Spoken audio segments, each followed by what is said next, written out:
दोस्तों नमस्कार, स्वागत है आपके अपने YouTube चैनल एग्रोटेक स्टडी में। और दोस्तों मैं हूं अरविंद यादव।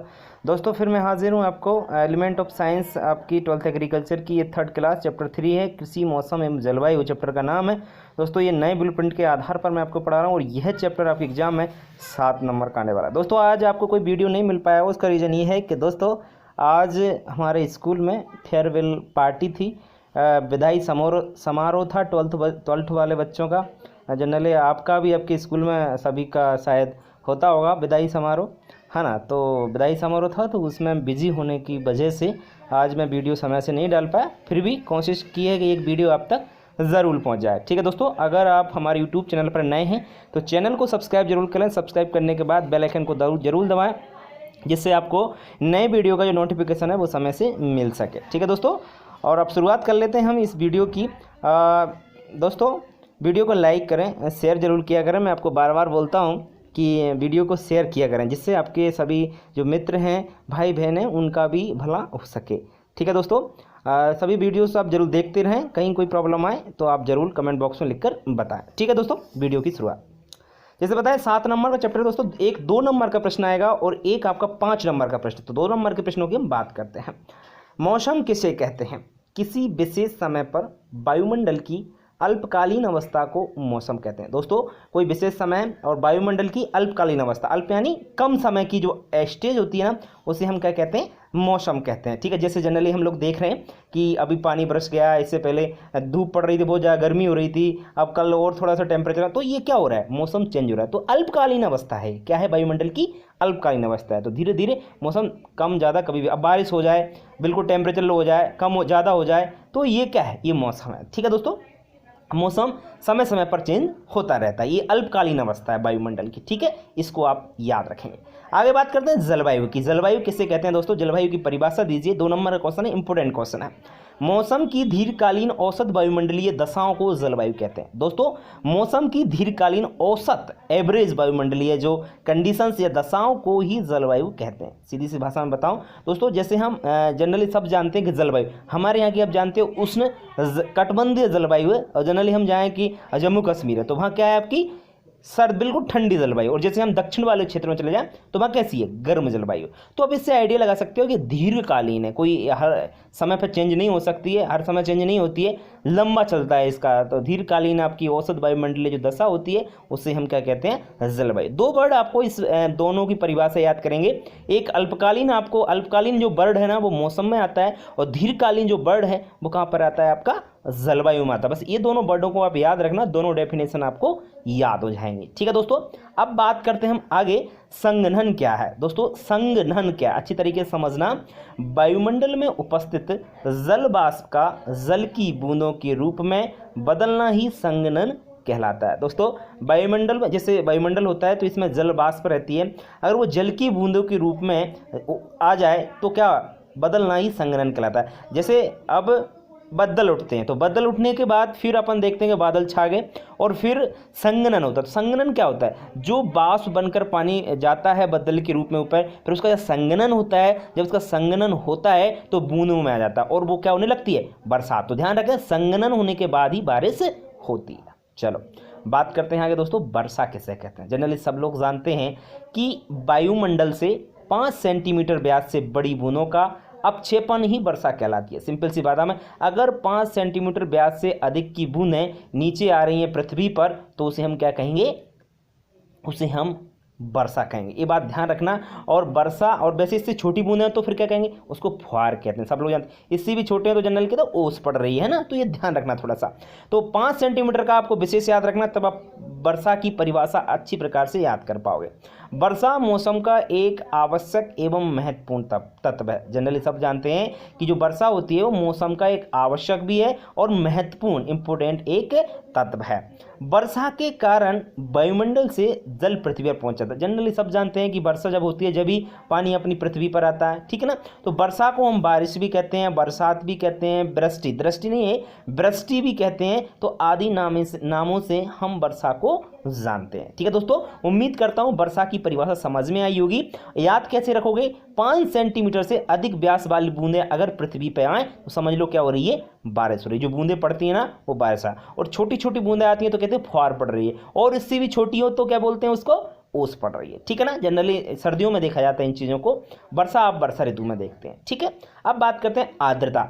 आर्द्रता किसे कहते हैं दोस्तों, दा पे ऊपर रावी आएगा, इसमें थोड़ा सा गलत लिख रहा है। आर्द्रता किसे कहते हैं आप अच्छी तरह ध्यान रखें, वायुमंडल में उपस्थित नमी की मात्रा। अगर जो वायुमंडल है जनरली तो उसमें अगर नमी की मात्रा है तो उसे ही हम क्या कहेंगे, आर्द्रता कहते हैं। जनरली आप लोगों ने देखा होगा कि जैसे हम चलते हैं सुबह सुबह तो हमारे जो है ना ठंडा हो जाता है इधर, पूरा माथा क्यों ठंड क्यों लगती है, क्योंकि वायुमंडल में क्या नमी की मात्रा है। जब ठंड हमारे जो नमी की मात्रा यानी पानी की मात्रा या वाष्प की मात्रा हम कह सकते हैं, समझ में आ रही बात।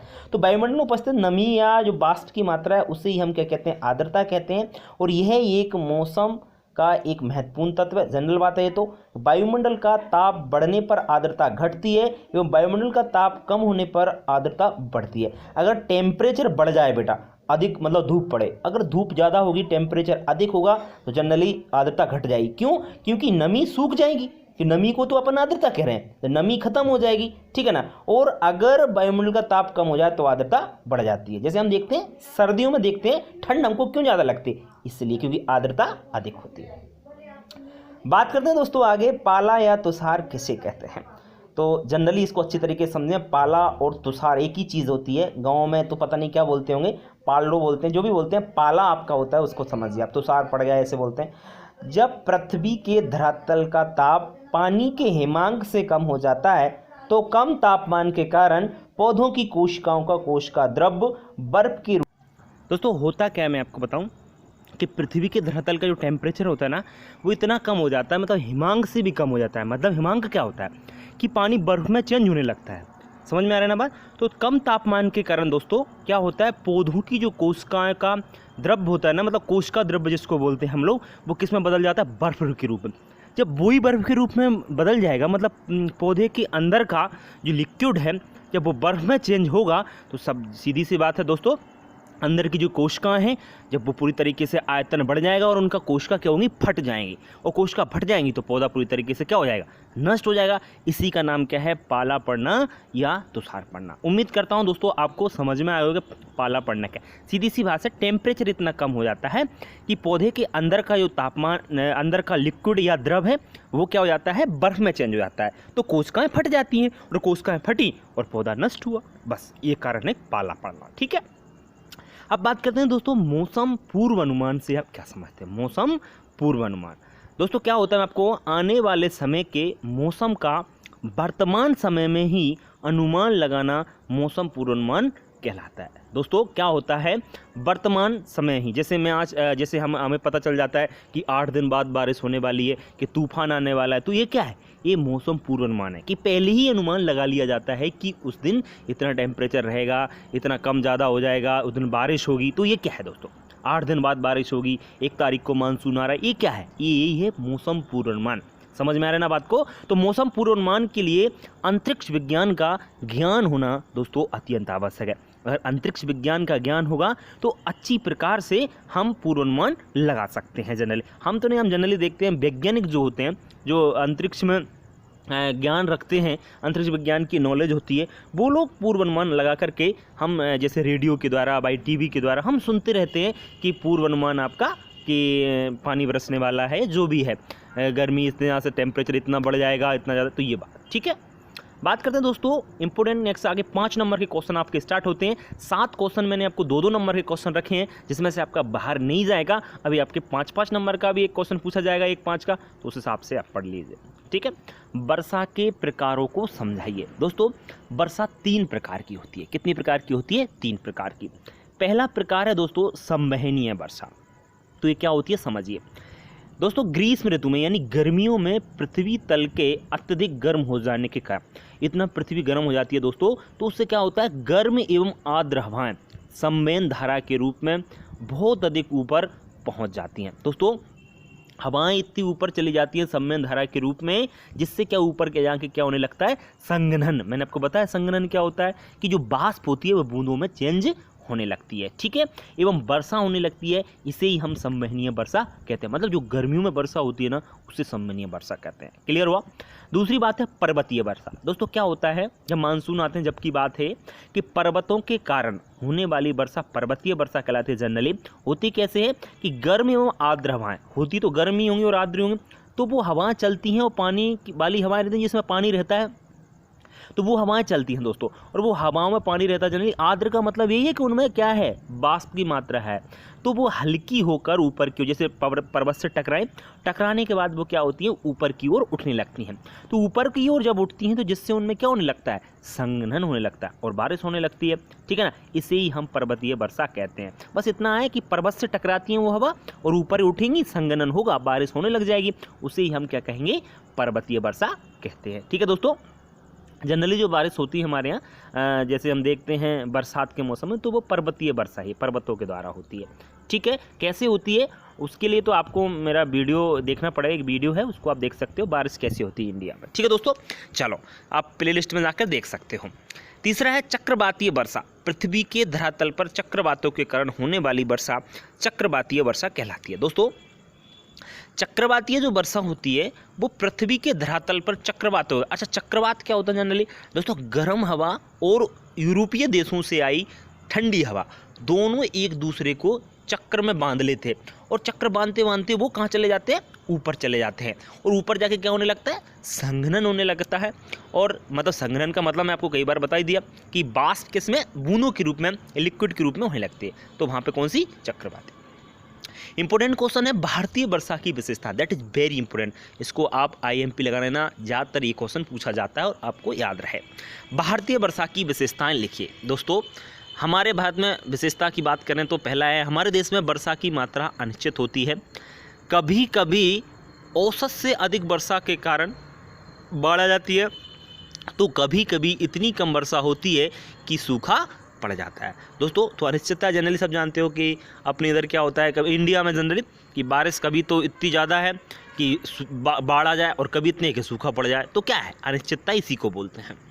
दूसरा पॉइंट है दोस्तों, कभी कभी लंबे समय तक पानी ना बरसने के कारण फसलों के लिए सिंचाई करनी पड़ जाती है। सही बात है, अपन देखते हैं कभी कभी ऐसी स्थिति हो जाती है कि सूखा पड़ गया, पानी बरस ही नहीं रहा है बरसात में भी, तो क्या करना पड़ता है, फसलों की हमको सिंचाई करनी भी पड़ जाती है। तो दोस्तों ये विशेषताएं चल रही हैं।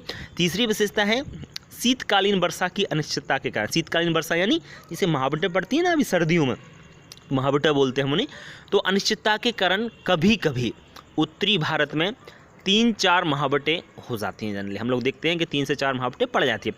महावट तो जानते हो ना कि शीत ऋतु में जो वर्षा हो, थोड़ी बहुत चना गेहूँ हमारे खड़े रहते हैं खेतों में, तब अगर वर्षा हो तो उसे महावट कहते हैं। ठीक है, तथा कभी कभी एक बूंद भी पानी नहीं बरसता, और अपन देखते हो कभी कभी 3-4 महावटें हो गई और कभी कभी एक बूंद भी नहीं पड़ा, तो क्या है, इसी को तो बोलते हैं अनिश्चितता। तो अनिश्चितता हमारे देश में बारिश की बहुत आते हैं। आगे बात करते हैं दोस्तों नेक्स्ट चौथे पॉइंट की।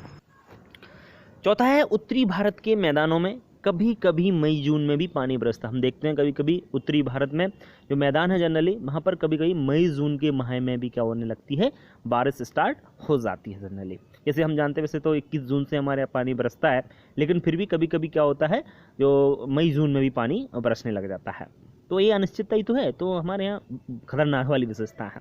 पांचवा पॉइंट है दोस्तों, भारत में वर्षा पूर्व से पश्चिम की ओर बहती है। वर्षा कहाँ से आती है, पूर्व की दिशा से आती है और पश्चिम की ओर बहने लगती है। जैसे असम राज्य में किसी स्थान पे तो 1270 सेंटीमीटर वर्षा हो जाती है, और हम देखते हैं कभी कभी कि राजस्थान का जो जैसलमेर जिला है, जैसलमेर क्षेत्र है, उसमें औसत वार्षिक वर्षा 10 सेंटीमीटर तक ही हो जा पाती है। बताइए, तो इतना अंतर आ जाता है कि कहीं कहीं तो बाढ़ें आ रही हैं भारी और कहीं पर सूखा पड़ रहा है ना, कहाँ पे पानी भी नहीं मिल रहा है, बिल्कुल फसलें सूख रही हैं। तो ये हमारे देश में वर्षा की विशेषताएं। उम्मीद करता हूँ ये वाला क्वेश्चन आपको अच्छी प्रकार से समझ में आया हो और आप अच्छी तरह के इसको याद रखें, चूंकि ये क्वेश्चन कई बार एग्जाम में पूछ लिया गया है। ठीक है दोस्तों, बात करते हैं आगे नेक्स्ट क्वेश्चन की। दोस्तों नेक्स्ट इंपोर्टेंट क्वेश्चन है मौसम एवं जलवायु मंत्र, दैट इज वेरी इंपोर्टेंट दोस्तों, कई बार इसको भी पूछ लिया गया है। इंपोर्टेंट ही है सभी, मैंने इंपोर्टेंट ही रखे हैं कि आप लोग इनको अच्छी प्रकार से याद कर सकें। देख लो, डिफरेंस बहुत ईजी है दोस्तों, पढ़िए।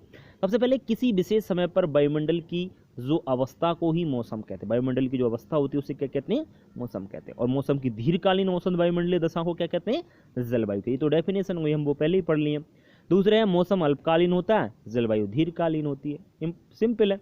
तीसरा है मौसम का अध्ययन मौसम विज्ञान के अंतर्गत करते हैं, और जलवायु का अध्ययन जलवायु विज्ञान के अंतर्गत करते हैं, वो तो ईजी है। चौथा है दोस्तों है वायुमंडल की अल्पकालीन अवस्था को प्रदर्शित करता है, जबकि जो जलवायु है वो वायुमंडल की दीर्घकालीन अवस्था को प्रदर्शित करती है, सीधी सी बात है।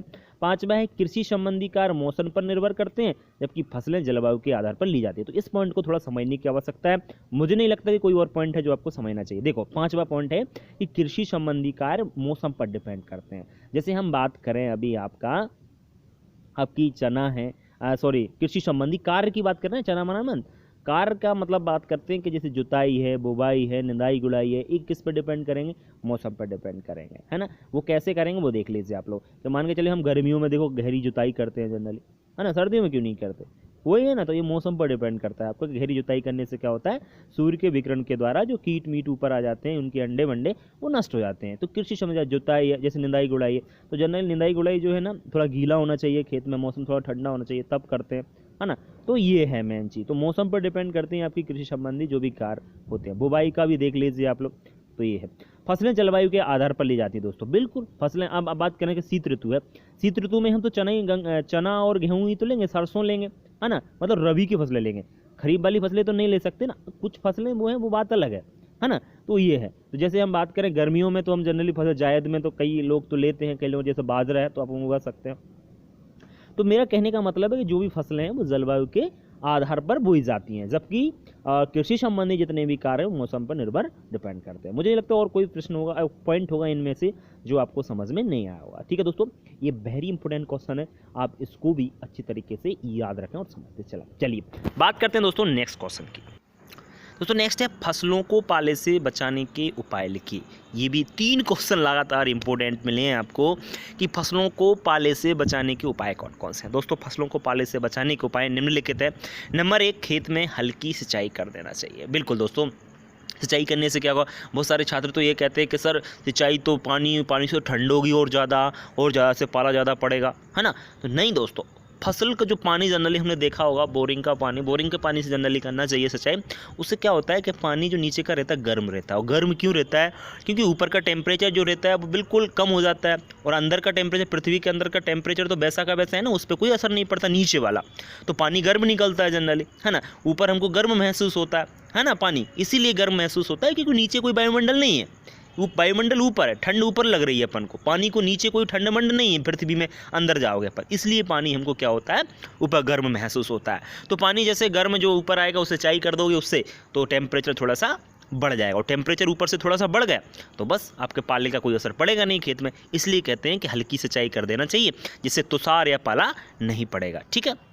दूसरा है फसलों के आसपास मेड़ों पर धुआं कर देना चाहिए। बिल्कुल दोस्तों, क्या करें कि जो भी किसान हैं उनको लगता है, बहुत सारे बड़ी बूढ़ी तो अपन देखते हैं वो तो अंदाज़ा लगा लेते हैं कि आज पाला पड़ने वाला है, मतलब आज तुषार पड़ने वाला है कि पूरी फसल हमारी ठंड के मारे ख़त्म हो जाएगी, ऐसे कहते हैं ना।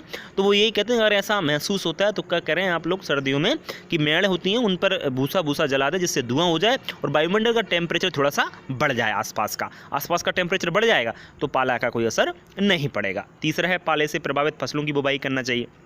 बिल्कुल ऐसी फसलें बोना चाहिए दोस्तों कि जिन पर पाला का कोई प्रभाव न पड़े। जैसे गेहूं है तो दोस्तों गेहूं पे तो कोई असर पड़ता ही नहीं पाला का ज़्यादा, समझ रहे हो ना। और बाकी फसलों पर ज़्यादा, पर जैसे धनिया है, धनिया तो खत्म ही हो जाती है, अपन देखते हैं थोड़ा सा ही पाला पड़ता है। तो ये है, तो ऐसी फसल अपन बोल जिन पर ज़्यादा पाले का असर ना पड़ता हो। ठीक है। नेक्स्ट है दोस्तों बहुमूल्य फसलों को पुआल से ढक देना चाहिए। अगर कोई महंगी फसल है जैसे काजू है, ये है आपका, और आपका बादाम है, तो ऐसे वहाँ पर अगर ऐसे लगता है कि ये तो भाई पाले से ख़त्म, तो उसको आप पुआल जो होता है जनरली किसका पुआल होता है आप जानते होंगे, धान होती है, धान को पुआल से आप उसको ढक सकते हैं। ठीक है। पाँचवा है पहाड़ों पर सीधी क्या करें कि जो पहाड़ों पर पौधों को घाटी पर न लगाकर कहाँ लगाएं, ढलान पर लगाना चाहिए। ढलान पर लगाने से क्या होता है, जो पाले का असर होता है वो उतना नहीं पड़ता है, कम पड़ता है, जिससे हम उसको पाले से उन फसलों को बचा सकते हैं। ठीक है ना। तो दोस्तों 5 महत्वपूर्ण पॉइंट हैं, उम्मीद करता हूँ आपको समझ में आ गया। चलो बात करते हैं नेक्स्ट, वर्षा का कृषि में क्या महत्व है। ये भी इंपॉर्टेंट क्वेश्चन है दोस्तों, इंपॉर्टेंट सभी हैं। उम्मीद करते हैं आपको सभी क्वेश्चन में कराऊँ और अच्छी तरीके से आपको पढ़ाएँ, कहीं कोई दिक्कत नहीं आना चाहिए। अच्छा हाँ दोस्तों, और भी मैं आप बता देता हूँ, जो छात्र आगे कोई पीएटी वगैरह तैयारी, पीएटी या राजस्थान जेट की तैयारी या कोई बीएचयू की तैयारी या आईसीआर की तैयारी आप लोग करना चाहते हो दोस्तों, तो आप लोग क्या करें, मैं क्रैश कोर्स की तैयारी आपको 12th का जैसे ही कोर्स खत्म हुआ वीडियो के द्वारा, मैं क्रैश कोर्स की तैयारी कराना आपको स्टार्ट करा दूंगा। ठीक है दोस्तों, जो छात्र पीएटी वगैरह की तैयारी करना चाहते हैं तो वो आप जुड़े रहें हमारे यूट्यूब चैनल से, वो तैयारी जरूर करें दोस्तों। ठीक है, चलो बात करते थे वर्षा का कृषि में क्या महत्व है। दोस्तों वर्षा मौसम का आवश्यक एक महत्वपूर्ण तत्व है, ये हमने लाइन पहले ही पढ़ ली थी। वर्षा द्वारा वायुमंडल से पृथ्वी तक जल पहुंचता है, ये भी हमने पहले जान लिया। फसलों का उत्पादन वर्षा पर ही डिपेंड करता है, बिल्कुल दोस्तों, क्योंकि कृषि संबंधी कार्य भी वर्षा पर डिपेंड करते हैं। अगर पानी नहीं बरसेगा तो आपको बुवाई नहीं कर सकते भैया, जुताई नहीं कर सकते, बहुत बड़ा प्रॉब्लम है। वर्षा होना बहुत ज़रूरी है, तो ये सभी कार्य आपके वर्षा पर डिपेंड करते हैं। जिन क्षेत्रों में अधिक वर्षा होती है ना, वहाँ पर हम गेहूँ, धान, गन्ना आदि बोते हैं, और जिन क्षेत्रों में कम वर्षा होती है ना, वहाँ पर हम ज्वार, बाजरा, चना आदि फसलें ली जाती है। इस प्रकार वर्षा का कृषि में बहुत अधिक महत्व है। ठीक है दोस्तों, तो वर्षा का कृषि में क्या महत्व है, उम्मीद करता हूँ आपको अच्छी प्रकार से समझ में आ रहा होगा कि वर्षा क्यों ज़रूरी है एग्रीकल्चर के लिए। बहुत ज़रूरी है, क्योंकि वर्षा बिना तो हम कुछ भी नहीं कर सकते हैं, क्योंकि पानी नहीं तो कुछ भी नहीं। पानी से ही, क्योंकि अपन जानते हैं फसलों के लिए पानी चाहिए और ज़रूरी चाहिए, उनकी जलमांग बढ़ती है, जैसे गन्ना है, धान है, इनके लिए तो बहुत पानी चाहिए। मान के चलिए अगर बरसात ना हो तो कहाँ से क्या हो पाएगा, बताइए, हो सकता है कुछ? हम खरीफ की फसल तो ले ही नहीं सकते, बहुत बड़ी प्रॉब्लम हो जाएगी अगर पानी ना बरसात। ये है, अभी बहुत सारे मान के चलिए, बहुत सारे कहते हैं सर हम तो पानी दे लेंगे ट्यूबवेल से, कुआं से, तालाब से। भैया रबी के सीजन में ही तो दे लोगे, फिर अब पानी ना बरसेगा तो वाटर लेवल ही नीचे चला जाएगा। वाटर लेवल चला गया तो कहाँ से ट्यूबवेल से, कहाँ से आप पानी दोगे? तो ये समस्या है कहने मतलब। तो आप समझ में आ गए हो कि वर्षा का कितना महत्व है आपकी एग्रीकल्चर या कृषि में। चलिए अब बात करते हैं हम आगे नेक्स्ट क्वेश्चन की। दोस्तों ये लास्ट क्वेश्चन है इस चैप्टर का। जलवायु को प्रभावित करने वाले कारक लिखिए। इंपॉर्टेंट क्वेश्चन है ये भी कि जलवायु जो है ना, उनको कौन कौन से कारक प्रभावित करते हैं। दोस्तों जितने भी क्वेश्चन बताए हैं आपको मैंने, 12-13 क्वेश्चन आपको बताए हैं, एक भी क्वेश्चन आपका जो है आपको समझ में ऐसा तो ही नहीं सकता आया नहीं, पूरा समझ में आपको आ गया हो, उम्मीद ऐसी करता हूँ। बस आपने मन लगा के पढ़ाई की हो, तो बस थोड़ा समझा हो मन लगा के। चलिए दोस्तों, इससे बाहर नहीं जाएगा, ये मेरी गारंटी है। मैं आपको रोज बोलता हूँ हर वीडियो में कि बाहर नहीं जाएगा तो नहीं जाएगा, आप देख लेना। अगर बाहर चला जाए तो मेरे चैनल को अनसब्सक्राइब करके आप लोग सब्सक्राइब हटा करके और अनसब्सक्राइब कर सकते हो, और चला कर छोड़ देना आप चैनल को, है ना, कोई दिक्कत नहीं है। ठीक है ना, बस आप थोड़ा सा भरोसा रखें। बिल्कुल मुझे पूरा भरोसा है कि मैं जितना पढ़ा रहा हूँ वो बहुत इंपॉर्टेंट है, आपको काम आने वाली चीज़ है। ठीक है दोस्तों, चलिए बात कर लेते हैं पर्वतों की स्थिति।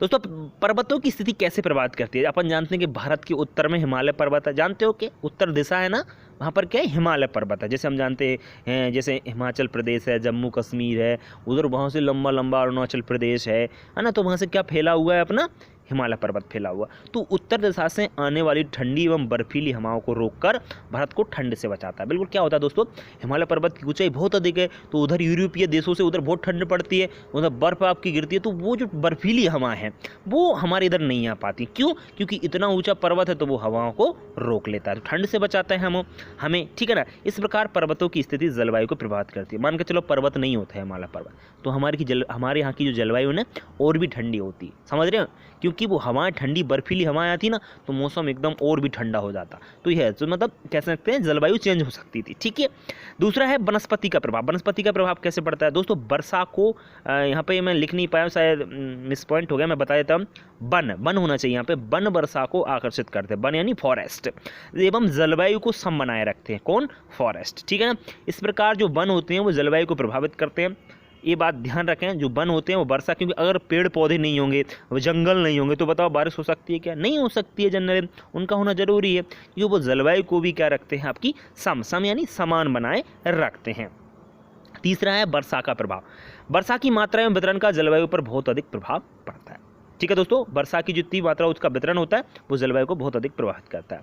चौथा है समुद्र की निकटता का प्रभाव। समुद्र की निकटता, अगर पास में समुद्र है तो उससे क्या है, समुद्र के आसपास के जो स्थान होते हैं वहाँ की जलवायु सम रहती है। सम मतलब वहाँ की जलवायु समान रहती है, एक जैसी रहती है, ऐसा नहीं वहाँ पे चेंज हो रही हो। ठीक है ना, मतलब गर्म है तो गर्म ही बनी रहेगी, ठंड है तो ठंडी बनी रहेगी। तो ये है आपका जैसे समुद्र के आसपास का जो चित्र रहता है वो सम में, सम का मतलब मेरा ऐसा न ज़्यादा गर्मी न ज़्यादा सर्दी। ठीक है, एवं समुद्र से दूर वाले स्थानों की जलवायु विषम रहती है। बिल्कुल विषम का मतलब ये कह सकते हैं सर्दी भी ज़्यादा पड़ती है और गर्मी भी ज़्यादा, जो आपके समुद्र से ज़्यादा दूर है वहाँ पर ये कंडीशन आपकी क्रिएट होती रहती है। ठीक है, वैसे मध्य प्रदेश का कोई भी ज़िला समुद्र से नहीं लगा है, आपको पता है। तो यहाँ की जलवायु अपन देखते हैं, सर्दियों में काफ़ी सर्दी को झेलना पड़ता है, गर्मियों में हम लोग काफ़ी गर्मी को सहन करते हैं, तो हमारे साथ ये बड़ी समस्या है जनरली, है ना। तो यही है तो आपका समुद्र की निकटता का प्रभाव। चलिए 5वें की बात करते हैं हम, तापमान का प्रभाव की बात कर लेते हैं। तो तापमान का जलवायु पर विशेष प्रभाव पड़ता है दोस्तों। टेम्परेचर अगर कम होने पर मौसम ठंडा हो जाएगा, सही बात है। अगर टेम्परेचर बिल्कुल कम हो जाए तो जनरली बात है कि मौसम कैसा हो जाएगा, आपका ठंडा मौसम हो जाएगा। और हम बात करें कि टेम्परेचर बढ़ जाए तो क्या होगा, टेम्परेचर बढ़ने से मौसम गर्म हो जाता है। जैसे अब गर्मी जस्ट स्टार्ट हो रही है तो गर्मी कितनी ज़्यादा हो जाती है जनरली आप लोग देखते हो, है ना। तो ये है कि इसे क्यों हो रही है, गर्मी क्यों ज़्यादा, क्योंकि टेम्परेचर बढ़ जाएगा, तापमान आपका बढ़ जाएगा। ठीक है दोस्तों, पूरे क्वेश्चन आपके कंप्लीट हो गए हैं। उम्मीद करता हूँ सभी समझ में आए होंगे। कहीं आपको दिक्कत आ रही हो तो आप लोग मुझे कॉल करके या व्हाट्सअप करके पूछ सकते हो। कहीं भी कोई किसी को प्रॉब्लम नहीं आनी चाहिए। दोस्तों वीडियो को शेयर जरूर करें, अपने दोस्तों को जरूर शेयर करें। मैं बार बार बोल रहा हूँ आपसे, बहुत सारे छात्र शेयर नहीं कर रहे हैं तो शेयर करें कृपया, आपसे ऐसी मैं उम्मीद करता हूँ। जैसे दोस्तों मैं आपका भला कर रहा हूँ ऐसा मुझे मानता हूँ, और आप भी दूसरों का भला कर सके, इससे काफ़ी खुशी मिलती है दोस्तों कि हमने किसी का भला किया। ठीक है ना। और दोस्तों वीडियो को लाइक करें, जिससे हमें और वीडियो बनाने की एक लाइक अगर करते हो आप, ज़्यादा लाइक करोगे ना उतना वीडियो अधिक मिलेंगी आपको, क्योंकि हमको एक उत्सुकता हो जाएगी। फिर हमें ऐसा लगने लगता है कि वीडियो लाइक होता है कि मतलब हम बहुत अच्छा पढ़ा रहे हैं। ठीक है ना, ऐसा हमें लगने लगेगा कि हम बहुत अच्छा पढ़ा रहे हैं, मतलब तो मैं और अच्छी तरीके से आपका और कोशिश करूँगा बहुत अच्छे तरीके से आपको समझ में आए। ठीक है दोस्तों, अगर आप चैनल पे नए हैं तो चैनल को सब्सक्राइब जरूर कर लें। सब्सक्राइब करने के बाद बेल आइकन को दबाना बिल्कुल नहीं भूलें, क्योंकि जिससे आपको हर वीडियो का जो नोटिफिकेशन है वो आपको मिलता रहे। दोस्तों जैसा आपको पता ही है 5000 सब्सक्राइबर तो हो ही गए देखते हैं बाकी और आगे क्या होता है। नमस्कार।